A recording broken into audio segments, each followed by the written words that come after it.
Hi, good morning and welcome to the Museum of Goa. As most of you are aware that for last 1 week we have been doing this exhibition in collaboration with Tibet Museum. Today is the last day of the museum and we have got this whole day's program starting with this MOG Sunday. I will tell you a little bit about MOG Sunday, what we are going to hear about it a little bit later, but let me tell you about the programs that are slated for the afternoon. At 3:30 p.m.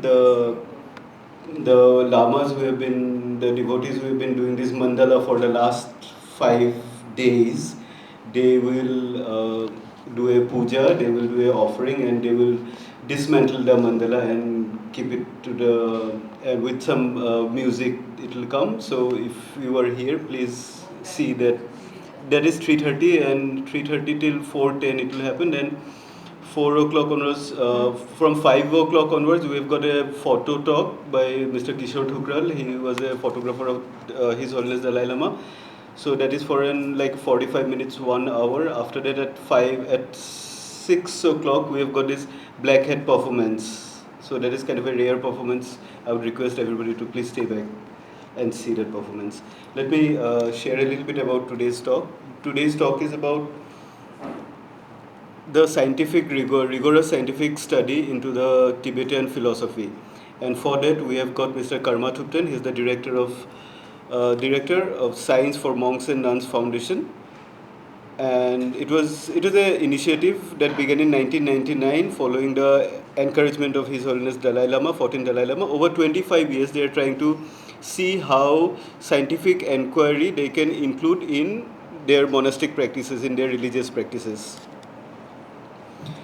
And this is an effort to integrate modern science into their monastic education with a focus on scientific literacy, leadership, and dialogue between Buddhist philosophy and science. And this session will spotlight Secrets of the Particles. This is the third exhibition from the Sager Sciences Leadership Program. This is inspired by the idea that the universe in a single atom, and it explores the nature of particles through scientific and Buddhist perspectives. And this talk will try to highlight the resonance between modern physics and the classical Buddhist understanding of atoms and the nature of reality. I kindly request Mr. Karma Thupten to please enlighten us.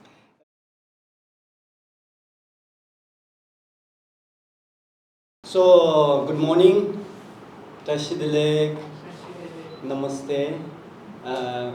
As introduced by our gentleman here, my name is Karma Thupten, and I'm the Director of Science for Monks and Nuns Foundation. So this is a foundation that is initially started by His Holiness Dalai Lama with Tibetan Library of Tibetan Works and Archives in Dharamsala. But right now it is a foundation that is registered as a non-profit organization in USA, Boston, and then also is a non-profit organization or foundation or society registered in India. And so my today's topic is about the exhibition that we have outside. There are 25 thangka panels prepared by the monks. We call them leadership monks and nuns. So the exhibition itself is called The Secret of Particles. In this exhibition, we try to understand the nature of fundamental particles from the modern scientific point of view in general, and then also in quantum physics in particular. And then also what are the Buddhist understandings about these fundamental particles, and how we can relate these scientific findings in understanding with the Buddhist idea of interdependence and the concept of emptiness, like that. But before I talk much about the exhibition, because we were going to do a guided tour after the presentation, I will talk a little bit about our foundation and what kind of works we do under this Science for Monks program. So His Holiness, like Dalai Lama, has been interested with science since he was a very, very young boy in Lhasa. He always wanted to use his telescope to look at moon and other like planets that is visible during the night time. And also he was interested in dismantling his cars and electronics and trying to rebuild them. And so that's why this interest in science, technology, and astronomy that is there with His Holiness Dalai Lama. Even here, His Holiness is trying to use his, I think, binocular to look at what is happening at the mountains behind his residence in Dharamsala. So he was interested in science right from the beginning. And then he started meeting very, very important Western scientists, including the famous David Bohm. I think he won Nobel Prize in physics in 1960s, 70s, and 80s, and he has been learning science from them. And then around late 1980s, he introduced this program called Minor Life Institutes, the conference between His Holiness Dalai Lama and the Western scientists. And after meeting with so many scientists, His Holiness realized that modern science is something that the Tibetan monastic should also study. So he was thinking about introducing modern science into the Tibetan community very seriously in late 90s. And then in 1999, he met an American businessman called Bobby Seger. And under his kind of like patronship, we started this Science for Monks and Nuns program. And since then, we have been doing lots of science-related programs. In 2000, like we started, this is what we call the trailblazer, like the first thing in the history of like 2,500 years of Buddhism in general, and around like 1,500, 600 years of Tibetan Buddhism. This is the first time that Tibetan monastics actually studying modern science. So we started with 60 monastics in 2000. That's kind of like an annual 1-month workshop. And then slowly, like in 2008, we introduced something called Science Leadership Institute or Science Leadership Program. This is to train the monks and nuns to become teachers and leaders in their own respective nunneries and monasteries. And then there are some monks who are senior monks and nuns who are relatively reluctant to incorporate science into the monastic curriculum. There are some resistance, even though there's His Holiness Dalai Lama encouraging them to take science into their curriculum. So we thought that it's very important for them to, for us to organize a special program for them. So we had initiated this graduate program. Graduate means like monks and nuns who are graduated from their respective nunneries and monasteries. That means like geishas and khenpos and like geshe-maras, this kind of senior monastics, because they also hold very important academic and also administrative role in their institutions. So we started this special program for them. And along with that, we have this started something called Cosmology and Consciousness Conference Series. So we organize discussions and debates and conferences with Western scientists and along with these senior Tibetan monastics. And after that, after 2008, we started building science centers in the monasteries. And our ultimate aim is to build enough science teachers and monastics so that they can lead their own science education program there. So we have science centers since 2008, and so there we have monastic science teachers who have, came through our programs, and also we have lay graduate programs. And so this is kind of like a teacher fellowship program or a teacher training kind of program for these science leaders teaching science in the monasteries and nunneries, and in order for them to develop their own kind of like initiatives, like dialogues with other communities, dialogues with teachers, scientists, with their community. We give them many grants to run these initiatives. And then in 2000, around 11 and 12, we started a science education program in Nepal, and also same time we started this program in Bhutan also. And then around 2018, we have built a facility in Dharamsala at Tibetan Library called Long Distance Learning Center. It is to encourage online like discussions and meetings. We have teachers coming to all these programs from all over the world, mostly from USA.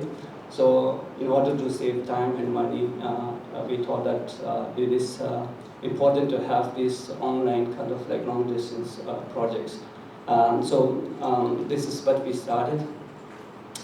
And then also this traveling exhibition. So when these leadership groups, monks and nuns, when they meet for one particular institute, they meet for at least like 5-6 times. And during that time, as one of their projects, they have to prepare exhibitions.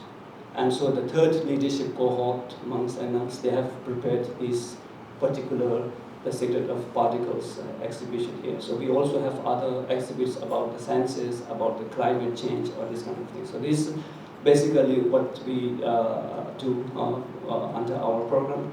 So then also like when we introduce science into the Tibetan monastic community, the Tibetans normally they read in Tibetan, study all the religious scriptures in Tibetan. We have around like 300 plus textbooks translated from Sanskrit, composed by Nalanda masters and Buddha. So like Buddha's sutras and the commentaries. So 300 plus textbooks are there. And then also when we introduce modern science, we thought that it is important to introduce not only science but also science in Tibetan.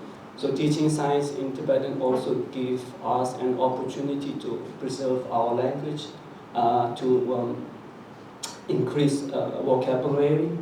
And so this is also a great opportunity for us, not only to scientific kind of like adventure, but also like Tibetan culture, Tibetan language, that kind of angle also. So for that we have to translate textbooks. There's Emory University in USA, Georgia, so we have a very good relationship with them. So the professors from there, they prepare the textbooks for the monastics, and then the translators, including me and many other translators there, we translate these books into Tibetan also. And then the important scientific terms, we have to translate them into Tibetan also. So we, like every year, we have these science terminology meetings where around 10 to 20 scholars meet and translate scientific terms into Tibetan. So that's also what we do. So this part of like workshops and conferences and leadership programs are in the part of what we call nurturing 21st Buddhist monks and nuns. His Holiness always say that the monks and nuns, their primary goal or the job is to help people. And in order to maximize your effort, maximize your reach, you have to equip with modern methods. And studying modern science is one of most important things to equip yourself in a better position, because science is everywhere. Science, there's no corner in the world that is not affected by science or technology. So if you are somebody who wants to think about all the sentient beings, then I think it is very important to understand and study about something that affects all the sentient beings, and modern science is like that. So we always talk about modern science as what you call two-edged sword. So if you want to use it for a better purpose, it is a very useful tool. And then also like you can cut vegetables and things, but also knives can kill people. So like that, science is like that, and so we need some guidance, some kind of like pilot to divert this very powerful tool for a better purpose. And the same thing, like for the past 25 years, we have managed to train many monks and nuns who are conversant in both science and Buddhist studies. And so because of that, now we are in the process of sharing this knowledge, sharing what we have learned from our experience or our studies to other communities and other people, like including scientific community and lay college students. So this part is what we call the taking knowledge and tradition to the world. And so going exhibition, we have been to like more than 100 destinations with our exhibits. So this is also part of what we believe is taking the tradition to the world. And then also right now there are monastic leaders who are doing scientific method-based research projects. So there are two particular research projects that I would like to mention. One is called lucid dream, and in Tibetan or in Sanskrit Buddhist terminology is called dream yoga. And this is something that is very much related to Buddhist meditation and Buddhist practice, and there are ways we can incorporate scientific methods and learn more about lucid dream and what is happening at the physiological level, at the brain level, and also the function of the heart. And then another project is what we call Thupten project. Thupten is a meditative state where a yogi or a Buddhist master, when he passes away medically, like there's no heartbeat or there's no brain activity, but his body can remain fresh for days and weeks and even months. So this is a very puzzling phenomena according to the modern science or modern medicine. So the scientists in particular, they wanted to know what is happening in that particular individual, how he can keep his body fresh if there's no blood going on, there's no oxygen, there's no breathing, there's almost no electrical signal going on in his brain, and how he can remain fresh like that. So they wanted to learn about that, and from Buddhist point of view, we have a clear definition of this, and we believe we know what is happening at this level. We talk about these different levels of consciousness. And when we stop breathing and the senses, they stop working, the grosser level of the consciousness is not there, not active, but still the subtlemost consciousness or the primordial consciousness is still active in your body. And it is not leaving your body because the master has trained in such a way that he wanted to use that primordial or the subtlemost consciousness to meditate on emptiness or deity or whatever he wanted to. That means he is in a single pointed meditation even after death. So in Buddhism, when we do meditation, if you can use the subtlemost or the subtle level of consciousness, your mind becomes more powerful. And you can so stay more focused, you can analyze more, there's no disturbance because all your senses are not working, so there's no sound disturbance, there's no vision disturbance, that's one thing. So these are things that monks they are doing, and we are planning to do more research projects like this in collaboration with scientists from Western universities, and hopefully some people from India also, yeah. And then when we talk about this science education program and when we talk about His Holiness 3 principal commitments, His Holiness, these days His Holiness always talks about 3 or 4 principal commitments.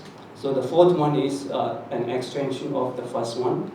So the 3 principal commitments are like, as a human being, he wanted to work for the promotion of basic human values like warm-heartedness, compassion, forgiveness, tolerance, and contentment, and etc. These are like the most important things in Buddhism, qualities, positive qualities. Then His Holiness is also a Buddhist monk. And when you say Buddhist monk, people tend to associate with a religious person. So as a Buddhist monk or as a religious person, his commitment is to work towards the promotion of religious harmony among the world the religious traditions. And third, as a Tibetan, he is committed to work towards the well-being of Tibetan people and the protection of Tibetan language and culture. So this introduction of science education program into the Tibetan monastic community and His Holiness effort to try to convince all the monastic administrators to introduce this is kind of part of his first commitment.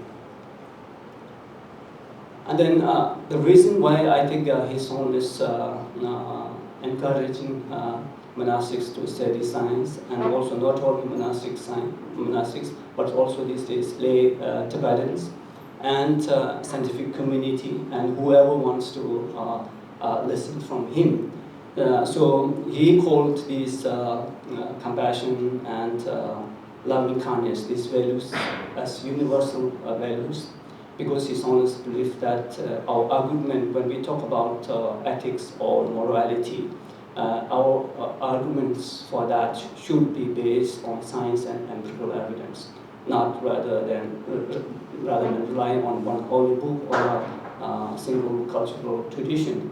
If your argument for the morality that you try to preach or the ethical code of conduct that you try to preach is based on one book or one individual or one cultural tradition, then it cannot be universal. There are a lot of religious traditions, there are a lot of holy books, there are a lot of holy men, and there are a lot of different cultures, so you can have a consensus about what is ethical and what is moral and that kind of thing.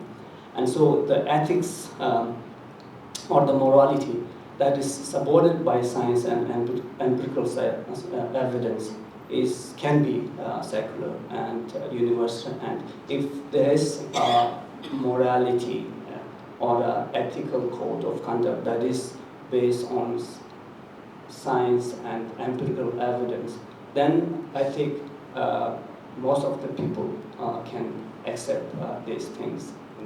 So that's why I think he is trying to promote science and empirical based reasoning and education, try to promote something that is called secular ethics.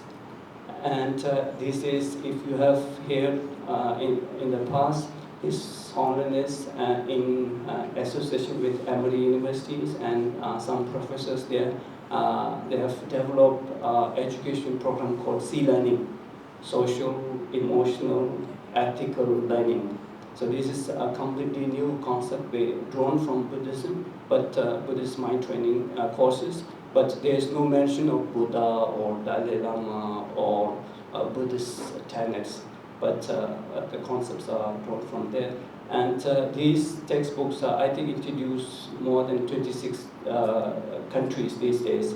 And even in India, I think there are very famous private schools, like I think Jindal private schools, they are incorporating this curriculum, educational curriculum into their program. So that's what we do, and that's why we do about our programs. And then this particular topic, it is called The Secret of Particles, the exhibition itself. So we have 25 thangka panels over there.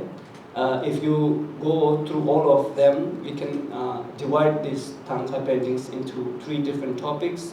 First one is the experimental research. What is found in modern physics, especially in quantum physics.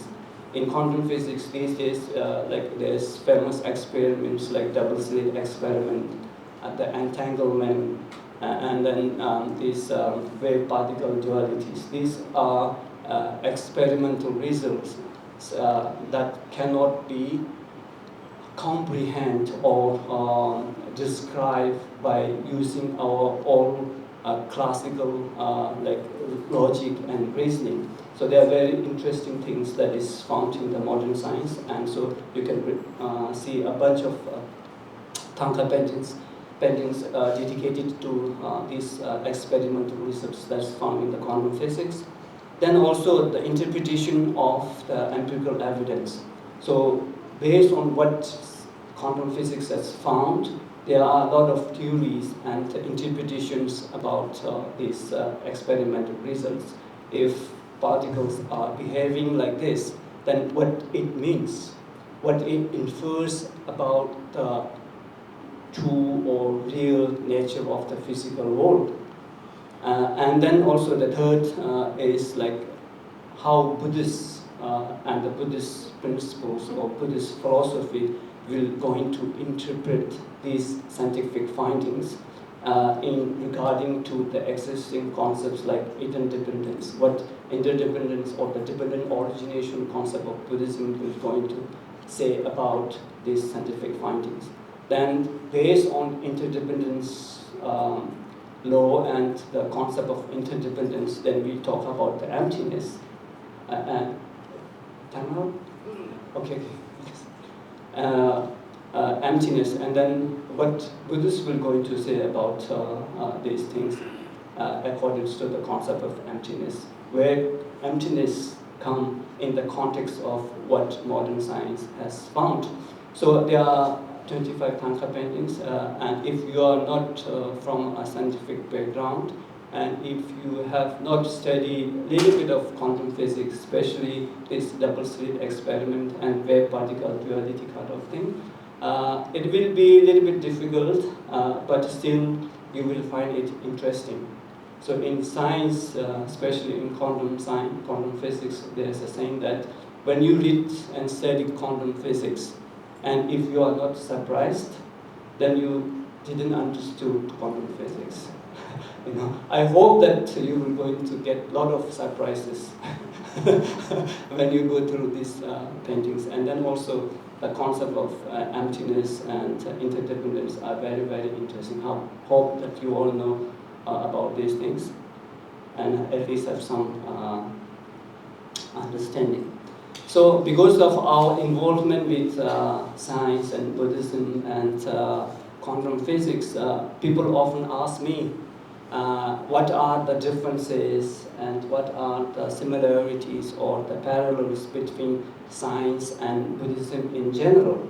So in Buddhism, traditionally, like we talk about three levels of phenomena.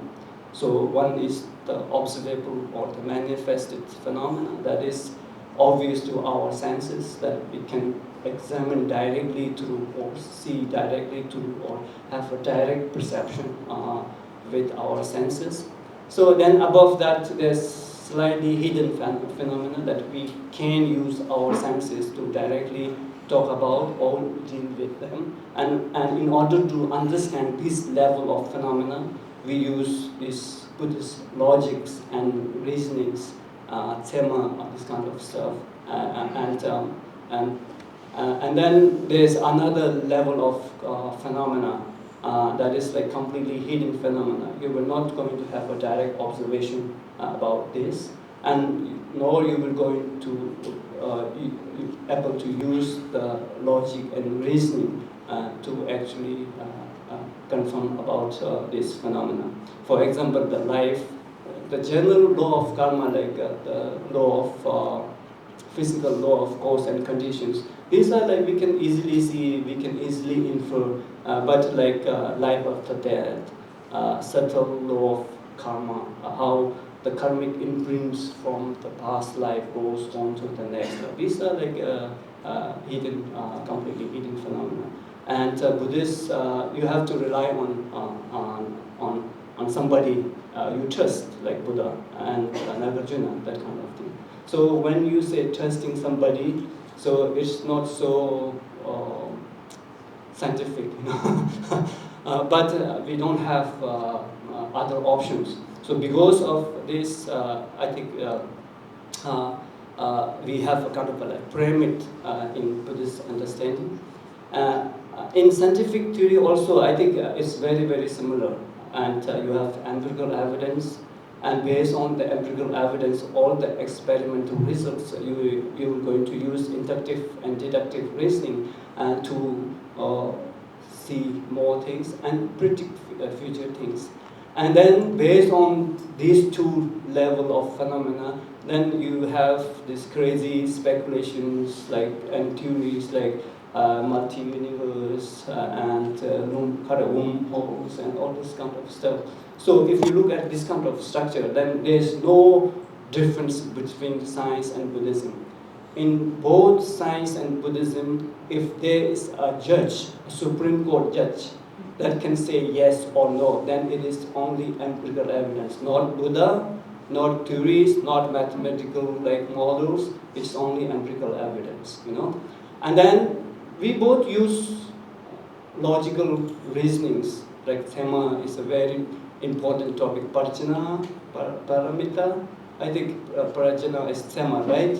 And in Sanskrit. So this is a very important topic, and the monks, they at least spend 5 years studying different logics, like 3 aspects of reasoning, 6 aspects of reasoning, 13 aspects of reasoning. There are so many ways to reason out and ask questions in Tibetan Buddhist logical systems. And science also does the same thing. We use modern mathematical models, we use inductive and deductive reasonings. And above that, we build theories, you know. Theories are speculations.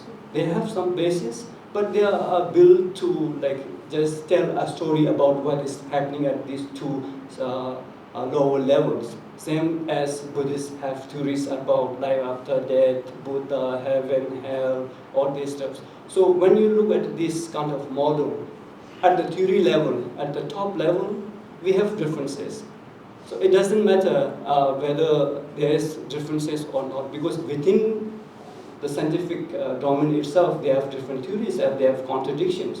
Even in quantum physics itself, there are more than 16 or up to 100 different interpretations. The most popular ones like Copenhagen interpretation or the Pilot wave or this Wigner's interpretation. So there are interpretations, and who knows whether they are right or wrong. But they all can tell a story about double-slit experiment and what is happening in the experiment in there. Same way the Buddhists, we have stories, you know, and then we have reasonings. And no matter whatever is your reasoning, whatever is your theories, if your reason or theory contradicts your empirical evidence, then you have to throw away the theories or the stories. That is same in science and in Buddhism also. His Holiness always says that if there is any Buddhist idea or the concept that directly contradicts scientific evidence, no matter whatever it is, we have to disregard the idea or the theory, because we cannot believe in something that contradicts direct evidence or empirical evidence. So I think that is the situation or the comparison between Buddhism and science in kind of like a general way. And then, so with this kind of collaboration, our hope is that science and Buddhism can work together to build a belief system that is based on logic and empirical evidence, not based on your personal, inclinations or what do you call traditions or maybe some religious textbook or that kind of thing. And this is a quote that is attributed to Albert Einstein, and I tried to find it and check whether actually this is said by Albert Einstein. I didn't find it because there's a very good book, Theories and Ideas of Einstein, something like that. So we think that most of the Einstein's articles are there, but I didn't find this exact quote, but this is a famous quote that many people try to show at conferences, and also you can find it in Google and some books also. But it doesn't matter whether this is said by Albert Einstein or not, but this is my hope, and this is my belief that the religion of the future will be a cosmic religion. That means that can be universal, as His Holiness is saying, and it should be transcend personal growth and about dogma and theology. So if your life which is dictated by morality and all this are dictated by personal growth and dogma, then it will going to lead conflicts at any level, you know. So you can see what is happening in the world at the moment, and covering both the natural and the spiritual. So yeah, and it should be based on religious senses arising from the experience of all things, natural and spiritual, in a meaningful way, meaningful unity. And Buddhism answers this question. I hope that Buddhism answers this question, but not as a religion, maybe as a philosophical tradition. I follow what sometimes I call it natural philosophy. And when people talk about Buddhism, most Buddhists, they believe that Buddhism is a religion. Yes, it has Buddhist characteristics. We talk about the theories, right? So when it went to Tibet, went to Japan, went to China, and went to other countries, it adopted the characteristics of that particular community. So Tibetan Buddhism has Tibetan characteristics, and so some characteristics are borrowed from existing Buddhist religions, like flying the prayer flags, that kind of thing, and doing this smoke puja and fire puja. All these things are borrowed from other existing religious traditions at that time. Yeah, but the fundamental thing is that, as I mentioned, it should not contradict with empirical evidence, and that's the most important thing in Buddhism.